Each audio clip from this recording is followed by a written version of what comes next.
Hey guys, Mr. T here for another episode of Mobile America, and today we are doing another episode in our 1800 series, and it is on the Louisiana Purchase. So, Louisiana Purchase, a little bit of background on this area. So when I say the Louisiana Purchase, I don't mean the actual state of Louisiana, okay? Tiny little state in between Mississippi and Texas at the very, very southern tip or southern part of America. Okay, that's not what I'm talking about.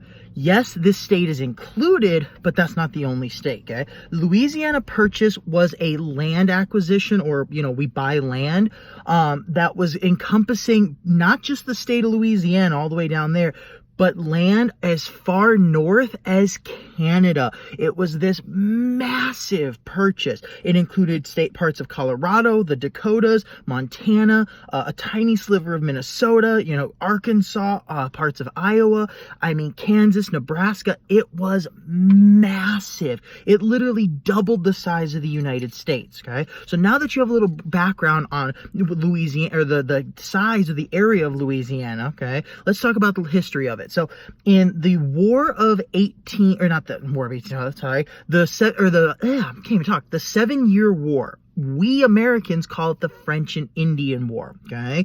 This war took place in the 1750s and the early 1760s.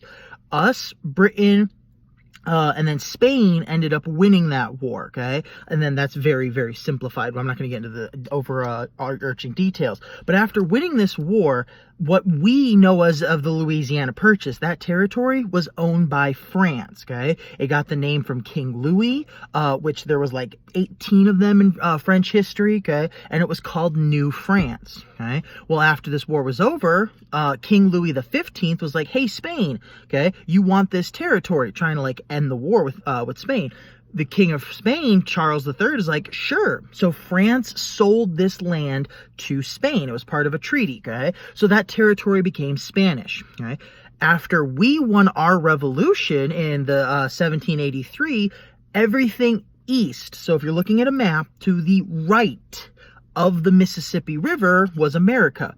Everything to the west of that river was Spain. Well, in the year 1800, this little guy, not trying to, or no pun intended, his name was Napoleon, okay? The funny thing is, he was actually 2 inches taller than the average man at the time. We'll get into that in an episode on Mobile World. But Napoleon comes in, and he starts to dominate Europe. Well, one of these countries he either dominated or, put a puppet government over was Spain. So he's like, hey, Spain, you want to give me this land back? So that area that we know of as Louisiana or New France goes back into French control. So France now has it again.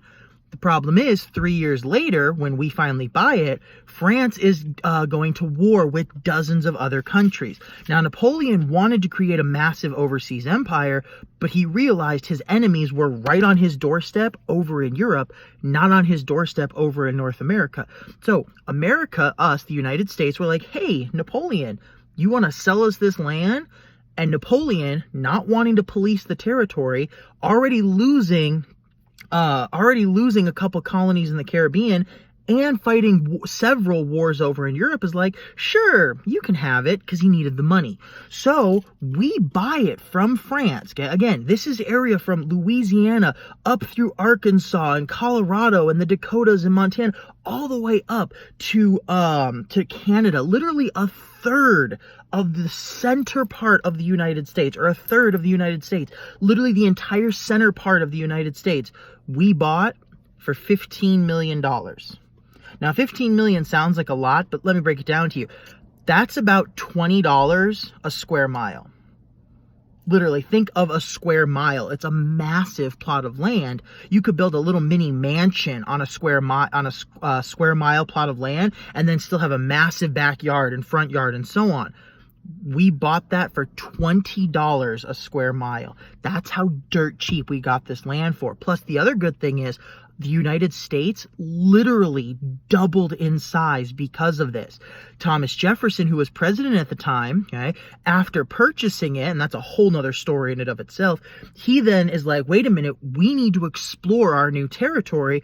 And that's where we have these gentlemen called Lewis and Clark. I know you probably heard of them. And then Saskatchewan, or Sacagawea, okay, or Wea, okay. This whole group happens because of the Louisiana Purchase. All right, so the Louisiana Purchase doubles the size of the United States. America basically gets it for a steal, and so on. So, as always, ladies and gentlemen, stay beautiful, and I hope you stick around for more episodes of our 1800 series. Peace.